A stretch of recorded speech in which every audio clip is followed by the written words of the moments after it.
బేసిక్గా మహానటి అని ఎవరు అంటామంటే ఈ సినిమాల్లో నటించే సావిత్రి గారిని మహానటి అని చెప్పేసి అనేవాళ్ళు. కానీ మరి రాజకీయాల్లో మహానటి ఎవరు? ఇక మన షర్మిలక్క అనమాట. మామూలు మహానటి కాదు ఈమె. అబ్బబ్బబ్బా, ఈమె ఎన్ని మాటలు మాట్లాడిన తెలంగాణ రాష్ట్రంలో పార్టీ పెట్టి.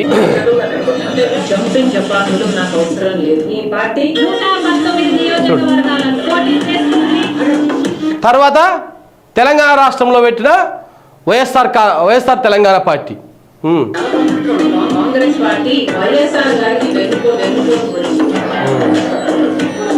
కాంగ్రెస్ పార్టీ వైఎస్ఆర్ గారికి వెన్నుపోటు పొడిచిందని చెప్తున్నది. మీరు వినండి, ఆంధ్ర ప్రజలారా, మీరు తప్పకుండా ఈ మాటలు వినాలి. కాంగ్రెస్ పార్టీ వైఎస్ఆర్ గారికి వెన్నుపోటు పొడిచింది.